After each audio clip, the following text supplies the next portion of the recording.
Hi guys, I'm Prateek Kumar and I'm the host of the FitCru Show. I'm also the founder of FitCru. And before I start introducing the next guest, I would like to request you all to do one thing.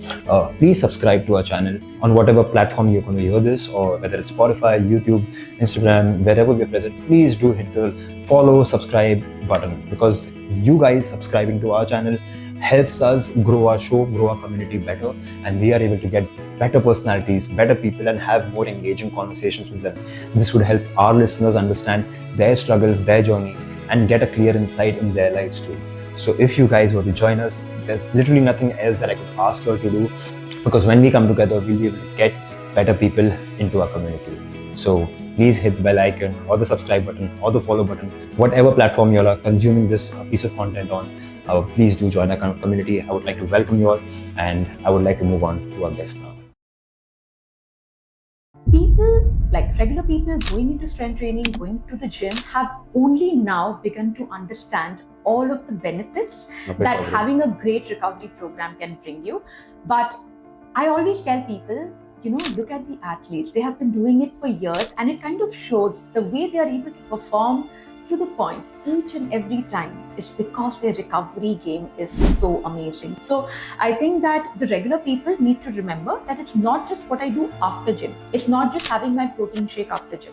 It's about, did I sleep well? Okay, do I have a lot of stress? Maybe I should take a time off today. Am I sleeping on time?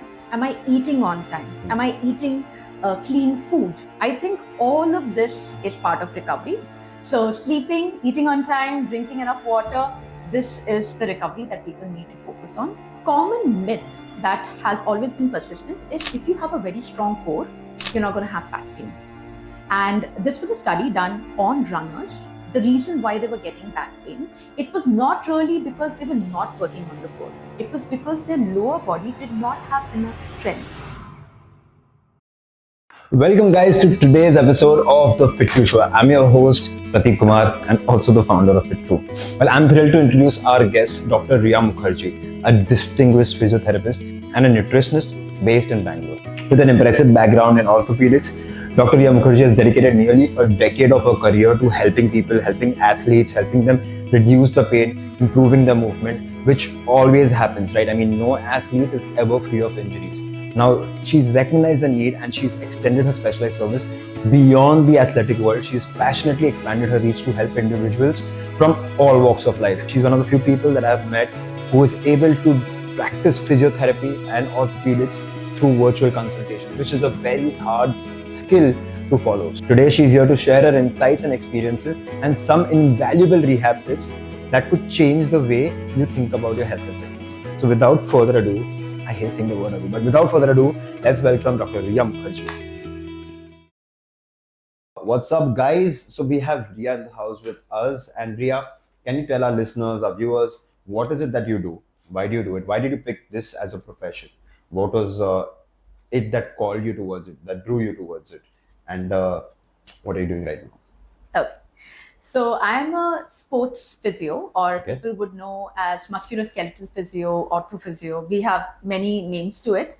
But what really kind of drew me into this profession was I've always looked up to athletes in my life, and I've always been very amazed by how they perform on field, how they have like such amazing strength, such amazing speed.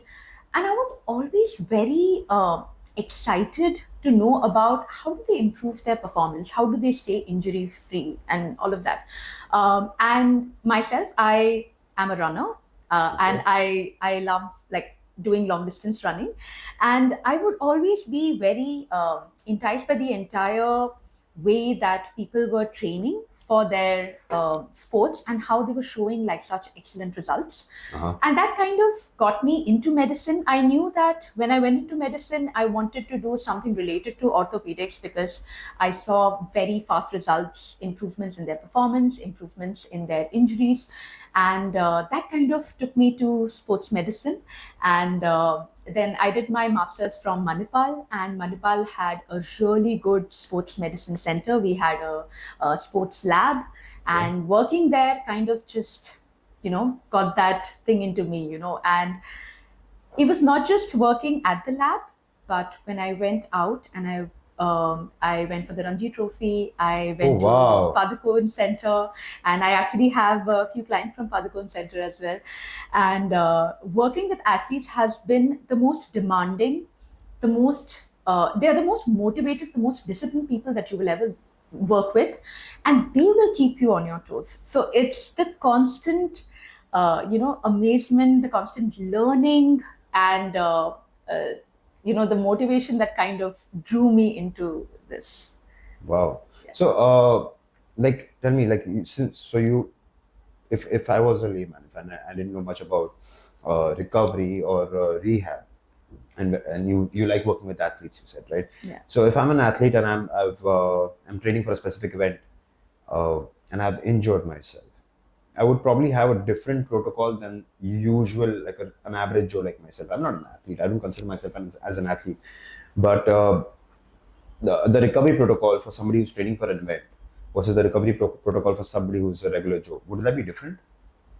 Of course, because the regular protocol for an athlete, athletes unfortunately now you don't get a lot of time between tournaments.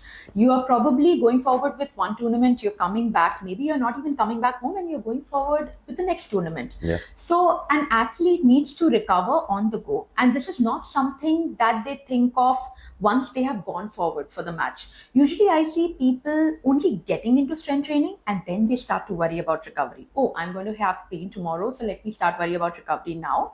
For athletes, it's the part of their daily life. Okay, everything that they are doing, they sleep on time. Okay, they make sure that they're getting 8 to 10 hours of sleep. Even the best athlete out there, Serena Williams sleeps 12 hours. Okay, Kipchoge, he's one of the best marathoners in the world, sleeps 10 hours. So they have a lifestyle and an infrastructure of recovery. Along with that, learning how to like and when to eat what. Okay, if they are going forward with high endurance activities, going forward with cold dips, cold showers, all of that, that is part of their program. People, like regular people going into strength training, going to the gym, have only now begun to understand all of the benefits Of that recovery. having a great recovery program can bring you. But I always tell people, look at the athletes. They have been doing it for years, and it kind of shows the way they are able to perform to the point each and every time is because their recovery game is so amazing. Yeah. Another great thing about their recovery is, imagine they are working out more than us. Most of the athletes that I've taken care of, especially the badminton players from Padukone Center I was taking care of, they were training 6 hours a day. That's And roughly that's, 3 sessions, like split yeah, into 3 sessions, split right? into 3 sessions. And they were not getting injured as much. And then I realized that their recovery is so good. We often feel that people are getting overworked. They are getting stressed out with the kind of exercise plan. And then I realized that their exercise plan is not really serving the purpose. Okay, they're That's with not taking care everybody. of their stress. Yeah. Okay, they have this toxic mentality that even if I'm sleeping for 4 hours, I'm going to do a 2 hour exercise session. So the recovery is absolutely off, which is why, unfortunately, we've seen a lot of cases where people have collapsed at the gym, when people have not recovered well. And I think this is not just about bringing in good performance in your life. It's also about your health. You really need to recover properly to actually be healthy and not collapse in the gym and not have a cardiac Yeah. arrest. Yeah, it's so important. So I think that the regular people need to remember that it's not just what I do after gym. It's not just having my protein shake after gym. It's about, did I sleep well? Okay, do I have a lot of stress? Maybe I should take a time off today. Maybe it's the weekend, so I can go for my longer run this time. Okay, am I sleeping on time? Am I eating on time? Am I eating clean food? Okay, or am I eating just junk? Okay, and they also need to take care of their mental health. I think all of this is part of recovery. We feel it's massage guns or foam rollers. No, the best recovery and the cheapest, almost free, is when you sleep. So, sleeping, eating on time, drinking enough water, this is the recovery that people need to focus on. And Yep. I think for regular population, it's like very, very important. No, absolutely. But since you work with so many athletes, like whether it's badminton or runners, and you yourself as a runner, what are the common injuries that you see? Like, because like I'll just tell you my experience. Like when I'm training or when I'm coaching the average individual or the busy individual who's working a 9 to 5 or 9 to 8 rather, what works nowadays, they are usually suffering with a lot of backaches, like PSOS, PSES, PSOS, right? PSIs, yeah. PSIs, yeah. And hamstrings are stiff. Yeah. Glutes are like not triggering or firing. Shoulders, obviously, scapula going here and there because the glute to shoulder axis being here and there. So those are the common injuries that I see. But I suppose that athletes would have more extreme injuries. Yeah. Yeah. So what are the common injuries that you experience with athletes? So the most common injuries, given a lot of, like almost all athletic population is running. So the most common injuries that I see are running specific. Okay. Most common is ankle, Achilles. like chronic ankle sprains. Okay. Achilles is a little less, and Achilles injuries are a lot more, severe. Like it's usually an Achilles tear or a rupture that I get to see. But ankle sprain is literally one of the most common. Okay, because everybody, like once they twist their ankle, and if they don't do their rehab properly, what happens is they don't get the balance. They just finish their strength training exercise, they get back on the field. You don't realize how much time and effort and consistently training does it require to get your ankle back to normal. You need to build your balance, you need to build your plyometrics, your agility. So all of the drills that we see, on screen before somebody's going to play a match, they are running between cones, front and back, they're hopping, jumping. These are the drills that even a regular person requires. And this is what I see a lot in athletic population because number one, they usually have to compete in the tournament immediately. They don't have enough time to rehab completely. Yeah. Which is why they continue running with the chronic ankle injury. So they develop something known as chronic ankle instability, CAI. Okay. And this is very commonly seen among the athletic population. Second very common injury that I see is IT band. So IT band is something cords? Yeah, Okay. it's the side thigh. You touch this and I'll scream. Like, Yes, oh my God. exactly. So I see so many clients coming with that complaint, especially not just athletes, but even regular runners. Athletes, they have just gotten used to the pain. They are like, okay, give me something so that I can do my next run. But I can't even do a foam roll on my IT band. Yeah, like, it's that bad. Like, it's terrible. It's like you touch this and I'm going to collapse. I'll just fall down. It's that bad. Yeah. So what I see very common is the IT band pain. Yeah. And along with that, people have a lot of instability at the knee. And they start to feel this only after running. Like I take care of a lot of people who run long distance. So a lot of marathoners and even ultra marathoners. So usually they will have this complaint after going, 15 to 20 kilometers into their run, and they will start to tell me about the pain. So doing like a half a marathon. Yes. Like, oh my God. Yeah. So the problem with them is that they don't come to me with pain. Okay. They usually tell that after running so many kilometers, I get pain, which is why my injury rehab always goes hand in hand with their training. I tell them to keep running. I'm somebody like that. I say movement is medicine. If you want to get better, you need to keep doing what you're doing, and I will rehab you on the go with that. So IT band is something I see a lot, and mostly it is due to imbalances in the muscular strength. They are either training one muscle too much and the other one not at all, or they are overtraining, which happens very easily with athletes because they do not know where to draw the line. And if you have a tournament coming up, you are very stressed out. So you end up not resting. And it release, in fact, working out is a conduit to release that stress as well, right? Correct. Yeah, but then there is a sweet spot that we need to have. Overworking or overtraining is something I see a lot in athletes because they are constantly trying to outdo. Yeah. And after a point of time, the improvements, they kind of start to taper down, and they don't, like, they're basically stressing their body more rather than getting better results. Another thing with athletes is they don't sleep well because they're constantly under tension. How are they going to perform? So this was a very interesting study done amongst footballers who were having a lot of knee and ankle injuries. And they were divided into two groups. Some of them were given rehab. Some of them were given only 2 hours of sleep extra. And you won't believe that the people who were sleeping more got better faster.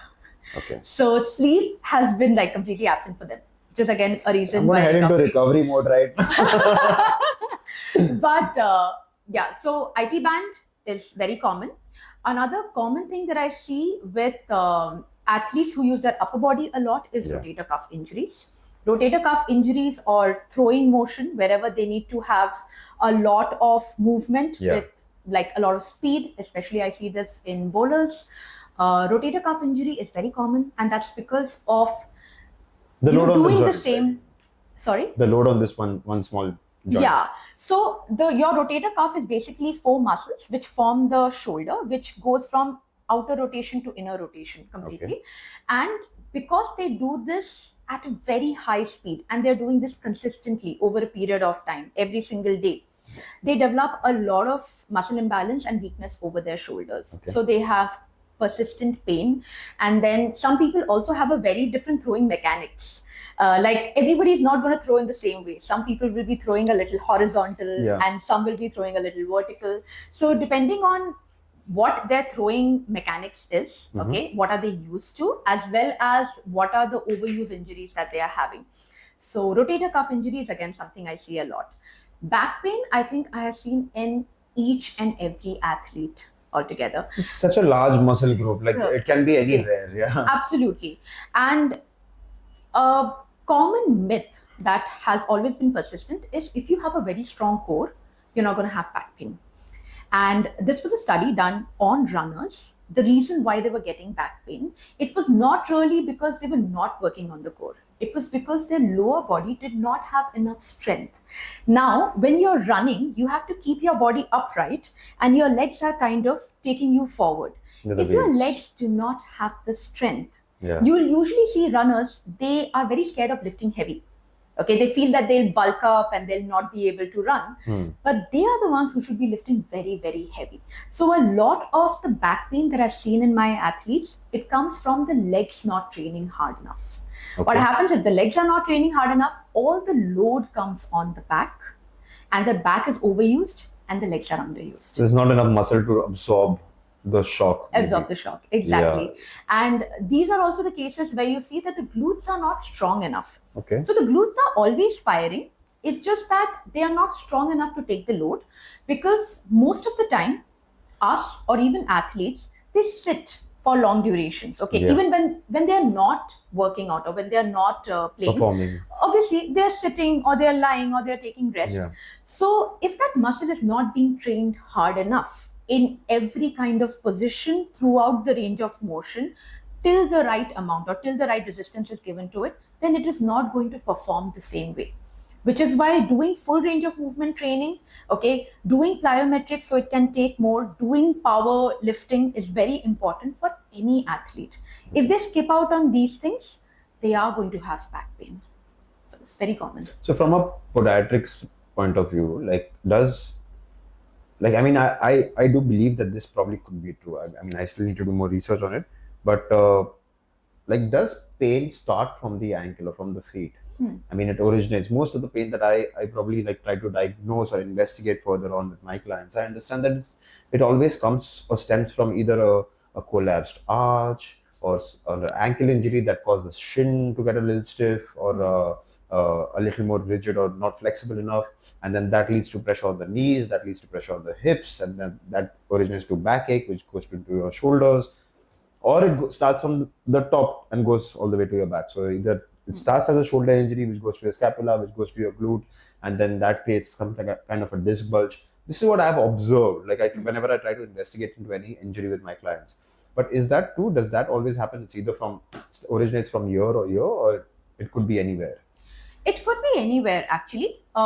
Very commonly, we see that yes, it happens from the ankle going up because your foot is the one which is taking the most load of the body. And especially when you are running or sprinting, there is about 2 to 3 times the body weight falling on the ankle.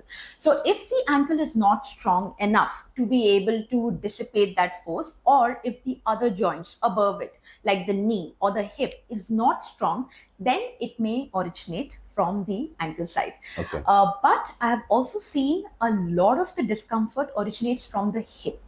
Okay. And hip training is something that people have not started to do. We work on the back tremendously, but we don't work on the hip flexors, the muscles which help lift our leg. Okay. These are the major muscles that we use when running. Yeah. And running is something which is involved in all kinds of sport. Okay. We also use this whenever we are decelerating. Okay, so just running does not give a lot of people injuries. The maximum injuries comes from deceleration when we are already running at a higher speed and we are stopping. Now, if the muscles on the hip do not have enough strength, okay, they can lead to poor mechanics on the knee, Okay. which will push the knee in, okay, because of the weakness, and it will push the feet out. Very commonly known as flat foot, which is acquired flat foot, which leads to most of the problems, especially when we see athletes. Wow. This is not just seen for hip flexors, another weakest link of the body. When we talk about glutes, a lot of us think that the glutes is in the back of the body, okay? But the glutes is actually the entire muscle which comes till the sides. Okay? Yeah. And that is what keeps our pelvis leveled. So if the glutes on the sides are not working properly, the pelvis tends to collapse a little bit on the sides and the hip gets turned in. Again, leading to the knee getting pushed in and the feet getting pushed out. Yeah. So this is specifically known as the gluteus minimus. So we have the maximus on the back, medius on the side, and minimus on completely on the sides. Yeah. So the minimus and the medius kind of keeps our body steady. And whenever we are balancing on one leg, we need to really build this muscle. All running happens on one leg. Okay. So we either we are landing on one leg, and there is a very short time that both the feet are on the ground. Otherwise, if at all they are. And then we have a flying phase also when we are running, when we are going into the gait analysis. So most of the time you're landing only on one leg. Yeah. So if your one leg balance and your glutes are not strong and your hip flexors are not strong to bring the leg forward, you're going to have injuries. So a lot of injuries come from the hip, and they are usually the most neglected part. Along with that, for the shoulder, now a lot of people try to focus on the shoulder, but in my assessment and diagnosis, I've seen that shoulder pain comes from the forearm. Now, we must be thinking that how is the forearm, actually affecting the shoulder? Okay. So what is our life right now? Even athletes' life to exactly. So we are all sitting on the laptop or we are all on the phone, and then we are even clutching and carrying the heavy phones, and they are like gigantic, the phones nowadays. Suddenly I feel like massaging my wrists, my metatarsals, carpals, sorry. So what happens is you have a fascia or a covering over the muscle. Yeah. It's like wearing a shirt. Imagine the shirt is tight on the sleeves, then you will find it difficult to move your shoulder. Okay? Without really there being any problem with the shoulder of your shirt. So the same thing happens when the muscles and the fascia are very tight in our forearms, which they usually are. Because what are we doing all day? We are just gripping, holding, and keeping that. And these are very tiny muscles. Okay? Everybody right now, sorry to interrupt, but everybody right now who's seeing this or hearing this is now fidgeting with their wrists. Even Amit, I can see, even he's trying to see. But anyway, sorry, carry on. So what happens is the muscles here become very tight and stiff, okay? Yeah. In certain cases, tennis elbow, which is very common on the outer part of the elbow, okay? It also comes from muscles here getting strained due to excessive extension or gripping, okay? And because this area is strained, this travels to the shoulder and reduces the movement as well as causes weakness at the shoulder. This is a very, very common thing. And I've seen this because we see a lot of frozen shoulder cases. They come in, they have done their X-ray and their MRIs, and then they've come in no, I have frozen shoulder, I need 3 months therapy. And I literally hold and touch their muscle in the forearm, and I tell them, raise your arm, and they are able to raise it completely. Okay. And then they are just so surprised, and they're like, how did you fix my shoulder? You have magic hands. And I was like, no, there's no magic. You have strained your forearm. Your forearm is causing pain on the shoulder. Now, how do we see this in athletes? Of course, if you have bowlers, okay, you have people throwing the javelin, that is tremendous amount of grip that is required on the arm, okay? And if the arm is not strong enough, all that load goes to the shoulder, the fascia is tight, and there'll be limited movement. If there is limited movement, meaning your acceleration and deceleration is not able to happen correctly, your muscles will have to take the force before the time comes. That's when your muscles get injured. So, yeah. Okay, so I'm going to try to get some kind of information for you from my own selfish gain. Sure. So is there a different nutrition protocol that you would want people who are going through recovery to follow, like recovery or rehab to follow?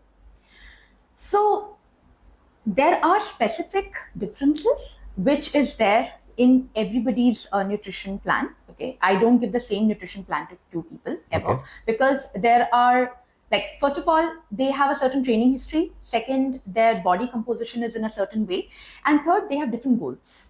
Everybody does not want to lose weight. Some people just want to perform better at a marathon. So for example, if somebody is coming to me, and this is because I'm into sports nutrition, a lot of people coming to me are long distance runners. So they want to get a plan where they can perform better. So you would be surprised how people, they completely stop or they give up on carbohydrates. And then I have to put these people on a carbohydrate rich diet. Why? Because they need to give continuous performance. When you are running a long distance marathon, you need to have 30 grams of carbs every 20 to 30 minutes to be able to sustain yourself.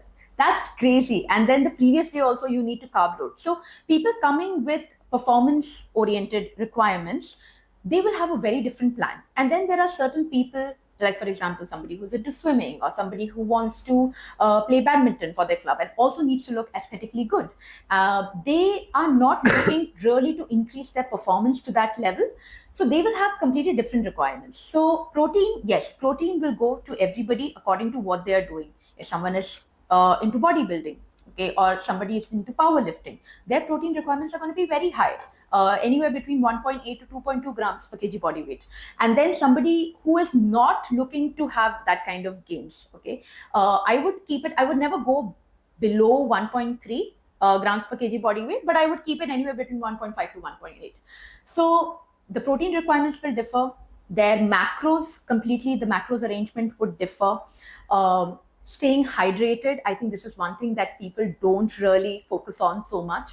Like, you want to stay hydrated, you just drink water. And I would be like, I literally, I met one of my clients yesterday, and then I told her to like just fix the hydration and get some electrolytes with her to keep at all times.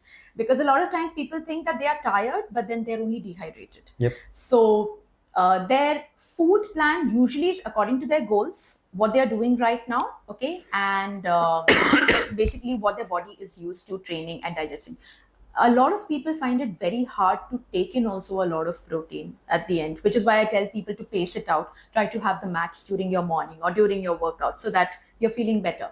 But the plan is always very individualized. And secondly, people find it very hard to eat clean at all times.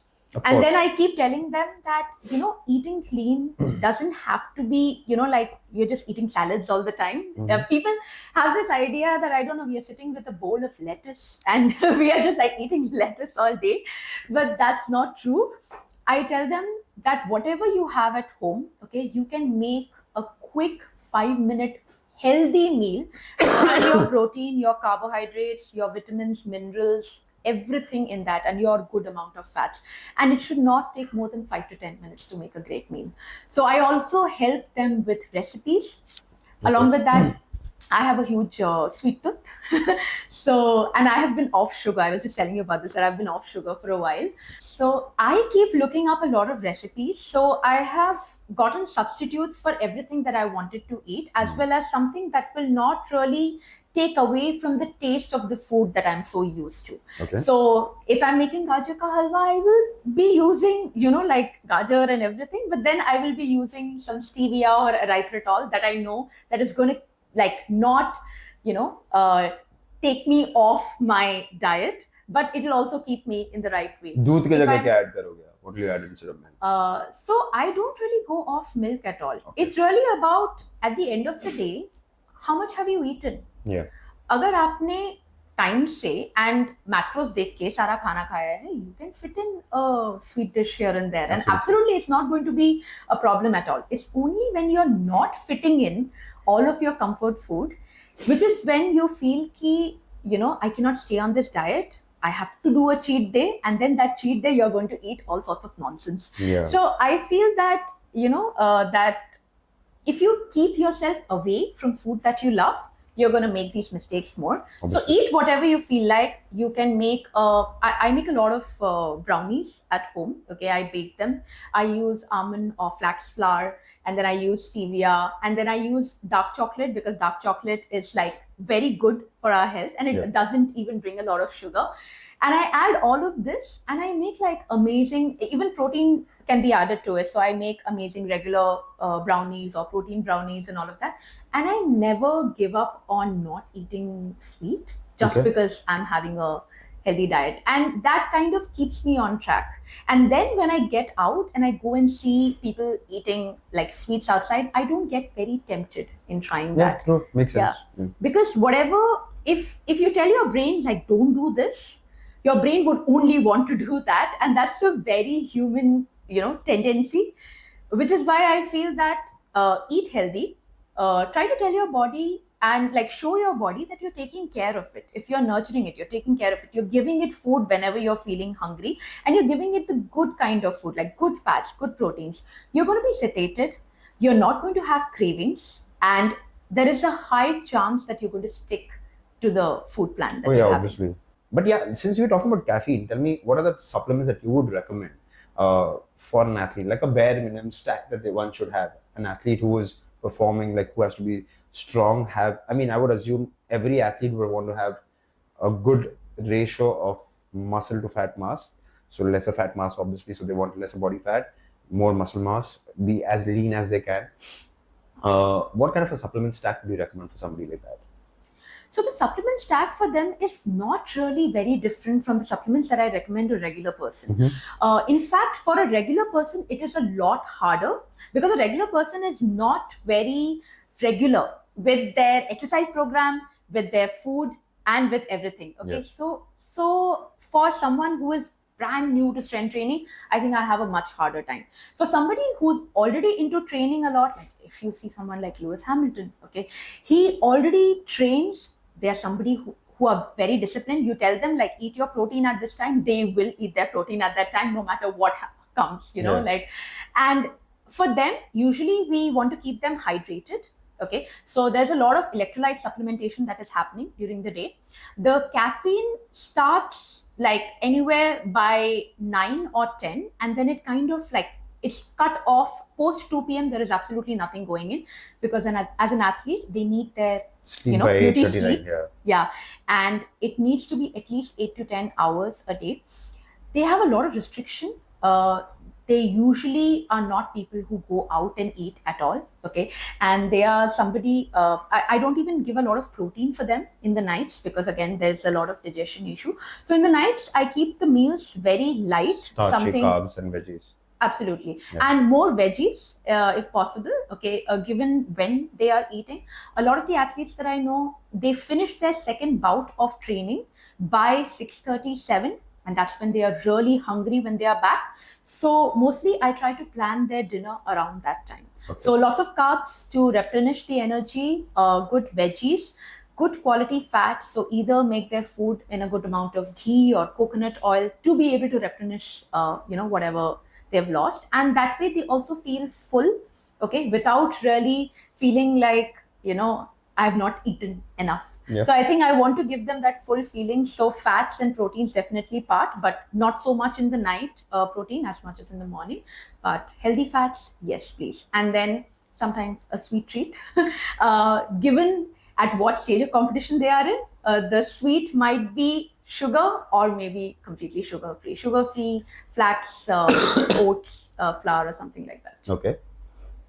So could you share one of your success stories, like with an athlete or a regular person also, that's kind of stuck with you? Like, because I have a few, like, you have quite a few good testimonials that you pick up during your entire career, but then there are a few of these success stories that you hear from clients, and they really create an impact on you. So is there a success story like that? So one is a regular client of mine. He is 76 now. He must be 77 because I've trained him a year back, and he was really not into strength training, but he's got this really good, well built, and he had sciatica, and he had such severe pain, 8 on 10, and he couldn't get up and walk. and he was just really sad. And I do all of my sessions online, and he was very scared. First of all, he was not tech savvy, so he was very scared whether he will be able to follow the session online. How is it that the physiotherapist is treating without really touching them or doing anything? And then I told him, no, you're going to get better with the rehab and strength training that I give you. And he went on with it. He was diligently doing all of his sessions. He was very religiously on time every single day, and he got better. His most, his want was something like which really touched me. He wanted to play with his grandson. I thought as much. And I was like, I need to get you running, jumping, playing, sir. And then today, like, I keep getting inputs from him, even though we are not training anymore. He told me that he can deadlift 60 kgs. Whoa. And he trains his legs more than I do. And he's so good. And he's like, I can lift my grandson. I can carry him on my shoulders. I don't have any pain. Sometimes he gets like a little bit of back stiffness. But I'm so happy that I kind of introduced him to strength training, and then he has been consistently doing his strength and conditioning. He's able to play with his grandkid, and he has absolutely a great quality of life. So that kind of touched me because he's been the most senior client that I've seen online. I've seen a lot more senior clients in their 80s and 90s offline. Okay. But to be able to manage a 76-year-old client online was a huge challenge for me. And I'm so glad that I could share my passion for strength training with him, and he really took up with it. So, what kind of routine, like an exercise routine, would you recommend for somebody who wants to be fit like an athlete? How much of strength and conditioning should be there? How much of exercise, endurance, metabolic conditioning should be there? How much of flexibility, mobility training should be there? Because, and how much emphasis should one put on rest and recovery? If you have like a protocol, I wouldn't say a cookie cutter kind of program, but a program that is well spread out so that anybody can follow it, and they could probably get closer to their athletic best. Okay. So whenever we are looking at somebody getting at their athletic best, cardio forms a huge part of the program. And this also helps in their conditioning. And I keep telling this, like, even if you're not training for anything, just do cardio for your heart and your lungs. Like, at least that will be amazing. Can you define cardio a little better? Because cardio is again like something which is so subjective, right? I mean, I walked on an incline for an hour today in the morning, and I would put that as cardio versus me, versus somebody like one of my clients, he likes running 6 kilometers every day in the morning, and that's his cardio. And somebody likes a 20-minute HIIT workout, and that's their cardio. So could you define what bucket would you term cardio as? Okay. So cardio, short for cardiorespiratory endurance or cardiorespiratory training, is where we work on the heart and lungs. And when we are working on that, we have to work on all the zones of heart rate that we possibly can. So a very easy way of understanding what zones of heart rate you should be working on is 220 minus your age. Okay, so for example, you're 30 years of age. So 220 minus your age is 190, which is the maximum heart rate that you should be meeting. If that's the maximum heart rate, so we go from 50 to 60% of your maximum heart rate is zone 1, 60 to 70 is zone 2, 70 to 80 is zone 3, 80 to 90 is zone 4, and 90 to 100, that is touching 190, is your zone 5. Now, your cardio, and this is often a mistake that people make, I've seen a lot of people while strength training only if their heart rate is going up, no? They think that cardio ho gaya. Okay, okay, my heart rate went till 140, 150 while doing squats. Okay, done. That's not the case. Okay, you have to work your heart in every single zone for a consistent period of time. So lower heart rate activities would be something very simple, like even doing yoga, okay, or even while you're doing strength training, your zone 1 and zone 2 are easily getting work. When somebody starts with exercising, if they're going for a brisk walk, they will immediately be touching zone 2, maybe zone 3. After zone 3 is a problem. That's when people start huffing and puffing and panting. Exactly. So that's the sweet spot. Exactly. If somebody is saying that strength training mein hi mera cardio ho gaya, tell them to run a mile. Okay, they will not be able to run. Because they haven't practiced. I mean, the heart, the intercostal muscles, they will not connect. Exactly. So that is your level of conditioning that everybody requires. And I'm not saying just because you're getting into strength training or just because you want to be a runner, you should have that. Yeah. This is the requirement for everyone. Okay. So when you're touching your zone 4 and zone 5, it is very hard. And over a period of time, it gets easy. What I've done is I've put certain questions. All right, we call this round like struggle and strength round, because I feel that nobody reaches their peak till the time they struggle, right? Okay. You're not able to, if nothing challenges you, then you're kind of reaching a plateau. Yeah, So that's true. I've put certain questions on a card, like cue cards, and they're random questions. It could be as simple as what's your go-to playlist and why is that when you're working out, when you're trying to push yourself, or it could be if you faced any kind of adversity in life, and what instance was that you remember that kind of helped you into reaching where you are. So it's random questions like that, which probably we didn't pick up during a conversation, which will obviously provide people more insight to what you believe in, or what you've gone through, because it adds more of that human touch, because well, you're a coach at the end of the day, and people do hold you at a different level, right? So we've got those questions, and we'll ask you to pick those questions in. It's called like struggle and strength. Okay. I designed the logo myself. I'm not a designer, but yeah, I'll take pride in that. So No, I love it. well, yeah, another option. You have to love it. I'll have to see if I love the questions. So you pick three questions, any three questions. You ask yourself the question and you answer it. I'm not doing anything. I think my part as the host or the guy who's moderating this is done. So there you go. Anything else Okay. at random. Okay. How do you approach creativity in your life?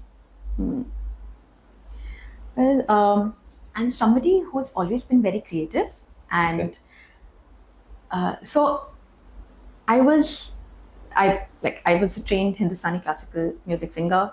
I was trained in Bharatnatyam. I was into creative writing, and I always thought that people with creativity are very lazy.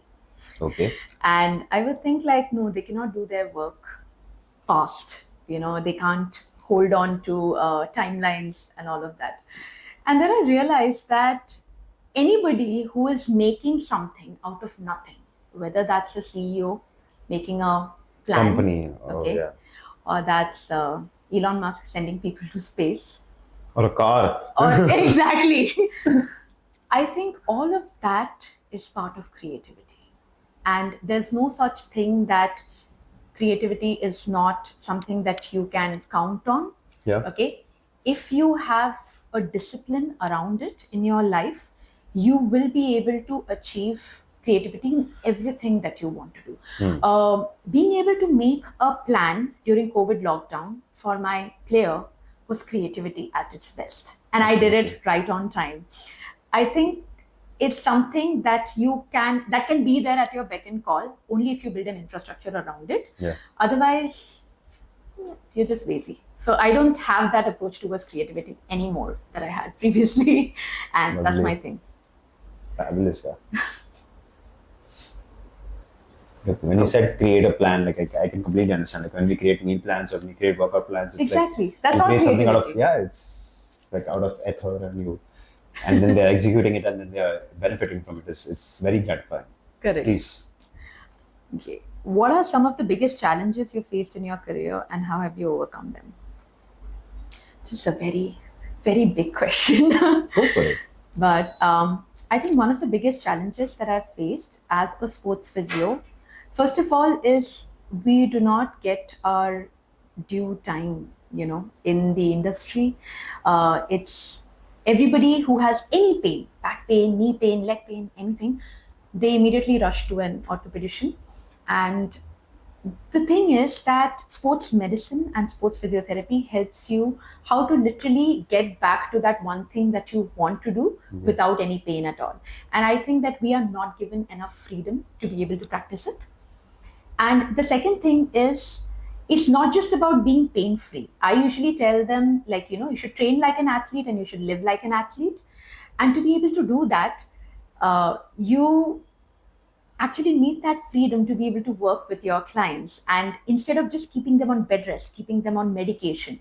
I've always felt like movement is medicine. This is what you should be doing. You have an ankle injury, you have an ankle sprain, start working from day one, start with your rehab, and at the end of week one, where the regular person is going to have a cast, you are going to be able to walk easily by yourself.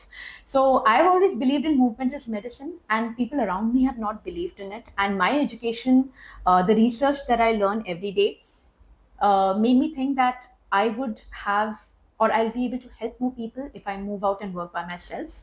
That was a major challenge, to work by myself in an industry where a sports physio is either with a team or they are just non-existent.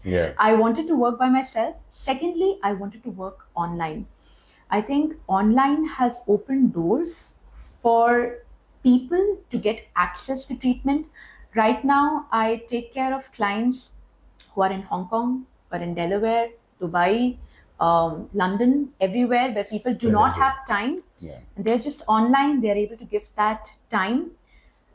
And it took a while to convince people that you are going to get results, okay, when you come online. It was very difficult. I still have clients who come to me who are like, no, I want to go to a physical therapist who will physically touch and feel me and do some therapy on me. And I have nothing against therapy. I am a certified manual therapist. But I also feel that when people come to me in person, they become dependent on me and my therapy. And all they do is just lie down and they hope and wait to get better. When I've seen my clients online, I have taught them how to do manual therapy on themselves and how to identify, know their pain levels are improving, know that their health is improving, and they have become more empowered in their own treatment. They have taken responsibility for them to get better. So they started focusing on recovery, they started focusing on themselves. They have improved their nutrition, even though we have not even touched their nutrition at all. They improved their nutrition over time. And most of them are either running or strength training or swimming. They are all active now, all of my online clients. And some of them, they have stayed with me because they are continuing with their strength and conditioning. And it's going to be very hard in India to introduce online consultations, online assessments. But people are more receptive to it now. They're more People are very accepting to it. Yeah, receptive. definitely. I would agree to it. I mean, especially because you save them so much travel time, commute time, and also you're enabling them. Correct. You're giving them that sense of okay, you know what? I can take care of myself, which is so important, right? I mean, I say the same thing to my clients. I tell them that I don't want you to be dependent on a piece of paper on how you should be eating. You have to learn these methods on your own. What's working for you. So if you also are doing that kind of practice, then bravo, great job. Like, I mean, that is so important, to let people understand themselves more and also equip them with the right skill set so that they can take care of themselves better. Yeah. Yeah. So I think that was a challenge, and I'm doing well so far. Really well. I do know that. Last question. What values are more important to you in your life? I was just having this conversation with another coach, a running coach, yesterday. And I was talking about how being ethical is very important for me. There are a lot of things right now that I can do as somebody into sports physio. There are a lot of ways that I can earn more, Make more be money out there. I know what you mean. I can keep my clients in therapy for 6 months, 1 year. I can tell them that they are literally going to fall apart. Fear. You can build so much fear. Exactly. And there is a voice inside me that literally tells me that this is not ethical. And it's very hard to not do that in an industry where you see other people rise up because of that. And somehow I'm like, no, if this is not ethical, I'm not going to do this. And I feel it's going to happen over time, but the clients that I work with, they see it through. The brands that I work with, the coaches that I work with, they've seen it. They are like, you are ethical and we like it, and you're not going to do something which is wrong for the client. Absolutely. And I believe in the long term, this is what gives me a very good night's sleep, that I have helped my client in the best way possible and not try to scam them for more money or anything like that. And I think ethics is a value. Ethics and being knowledgeable, like go into your subject. You study it hard. Keep studying it. Keep studying. I mean, like, I finished my master's and my thesis in 2013. I still sit and study 5 articles every single day, no matter how busy I am. Wow. So that I am at my best to be able to perform. Makes Only sense. then can I help my clients. And I've always kept myself at that standard. So I think ethics and, thirst for knowledge, these are the That's super important. I couldn't agree more. Yeah. But yeah, perfect. Thank you so much, Ria. Thank you so you. much for this conversation. We're going to conclude this with something that one of my earlier guests told me that I wasn't doing on my podcast, was asking the clients or asking the viewers or asking the listeners to please like this, share this with people, hit the bell icon on YouTube or subscribe it to Spotify, whatever medium you're listening to this, so that we can get more viewers. And when we get more viewers, we are able to get better equipment. Like, we just invested in new mics. So yeah, it helps us call better guests like yourself, and we are able to educate people more about how simple fitness is, how easy it is to take care of yourself, and yeah, how effortless it can be. And there are so many good people out there like yourself, who are trying to take care of people, who are focusing on their health and fitness, and not just their health and fitness, but also other aspects of their life, whether it's their personal life, their relationships, their professional life. And it gets overwhelming for people, right? Yeah. So when there are good people like you out there, it just makes their life so much more easier. So thank you so much for coming over here. Thank you so much. The pleasure is all mine. Yeah, now on to the cooking part. So today we'll be prepping. This is one of my favorites. It's a strawberry smoothie bowl. Okay. So I love this because you can make it with anything that you have at home, and it is so clean and it's so easy to prep. So I use rolled oats. I cook them. I use strawberries because strawberries, they are in season right now. They are really good. And I also add carbs with bananas. Okay. I like to fortify them with protein. I love adding protein to all of my meals, mostly whenever possible, because I mean, that's just like, it helps you just get that extra amount and you feel full, you feel great after that. Yeah. And along with that, I have a lot of toppings also that I usually keep always available at home. Okay. So there's granola. Okay. I love pumpkin seeds. I usually end up having them as snack. And also I add them to my bowls. There's muesli, as well as there's chia seeds. So this not just adds flavor, it also gives you the micronutrients, your vitamins, minerals, and things like chia, they add fiber to your smoothie bowl. So it's actually a complete meal, having the right amount of fats with the seeds, having the right amount of fiber, good carbs, as well as your micronutrients with proteins. Perfect. So I love that. So how difficult is it to prep this? It's actually very easy. Okay. You just need to add the... Go ahead, add it. Yeah. So I'm going to add Go for all of it. the Okay. oats, okay, and the berries. Oh wow. Yeah, I can't stop gorging on them. And bananas. Bananas are my favorite in any smoothie bowl that I prepare. And why do people like stay away from bananas? I don't know. It's such a good food. Like, I mean, it's highest on the satiety levels, not that high on calories. But people are like, if I eat bananas, we get fat. Actually, you won't. Yeah, I think it's just the same stigma that, like people think that carbs will make you fat. So Yeah, and bananas are actually very high in potassium, so they are great for recovery, especially if you're somebody who's going on a run or you're waking up in the morning, and you're directly going for your session. Yeah. Bananas are great food to have in the morning. You will not get dehydrated. It will give you the right amount of carbohydrates to push yourself to the max during your session. So I actually add bananas. I have bananas just like themselves before my run as well. So I always tell my clients to add them. Perfect. Yeah. And do you want to add the protein? Yes. Oh, lovely. So this is like a protein-rich smoothie. That's like 25 grams of protein along with the other protein that comes with it. Correct. So you can add any flavor of protein that you want. Okay. You can also make it into a chocolate smoothie by adding chocolate protein as well. So I like the vanilla, so I'm adding that for this.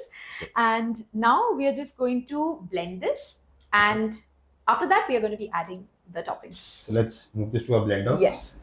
So now we've blended this, we've got it out here, and it looks really nice. You want to taste it? Yeah. I hope your recipe is good. I'm so glad that we added so many strawberries because it's just got that really fresh strawberry and like a hint of banana flavor.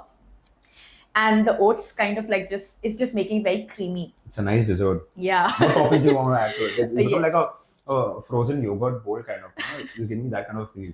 Yeah. So first, I'll be adding some granola on top. Okay. This is the dark chocolate granola, right? Yes, correct. Oh, wow. And I love adding the nuts and granolas always. This is my favorite snack to go. I usually keep salted pumpkin seeds to just have it as a snack, as well as I keep these and I mix them in my smoothie bowls. And there's muesli. Muesli is a staple. There's always a kg of muesli in my home all the time. Again, these are very easy snacks that you can keep at home, and it stops you from kind of going for junk food or ordering something on Swiggy. You'll just feel very satiated with this. Makes sense. There's also chia seeds that I absolutely love because chia seeds is almost completely fiber. The amount of net carbs that you get from chia seeds is very little. And because they are fiber, most people have a lot of difficulties with their gut. They have digestion issues, especially when they go very high protein. Yeah. So I always try to tell them that eat anything which will give you a lot of fiber. Chia seeds is one of my favorites to add. I usually make, all of my smoothies or puddings with chia seeds, and I like to sprinkle them on top also because I think they look very pretty. So perfect. I think we've got all colors on this smoothie bowl. It looks delicious. It looks, wow. I mean, there you go. That's your recipe. Yes. Good. I think this is probably the last time I'm having berries this year. Till it comes again. What I love is the crunchiness with the smooth berries. It's just amazing. And I cheat a little bit. When I'm done with the top, I do end up adding the toppings again because I like that crunch with my smoothie bowl. So if you can, please go ahead and add the toppings again. It's like that cycle when I was a kid, I used to have milk cereal and I would add milk, then some cereal, then Yeah. some milk, and add cereal. Just constantly. But yeah, for sure. So we are going to be listing the macros of this also very good. Yes, so correct. The macros, it's super healthy. It's not a big portion. It's great to have as a pre-workout or as a post-workout, either or depending whether you add the protein or how many carbs you add. But yeah, I really love this recipe and I'm going to be adding this into my daily meal plan. When strawberry go out of season, I'll add another fruit to it. But yeah, okay guys, I was just telling Ria right now that because of work and life in general, it's been so difficult to get good nutritious food on the go. Correct. And this makes for one of those kick-ass banging recipes, especially in the hot summers that are ahead of us. Yeah. So yeah, good job. Yeah, thank you so much for this recipe. Thank you. All right, thank you so much, guys.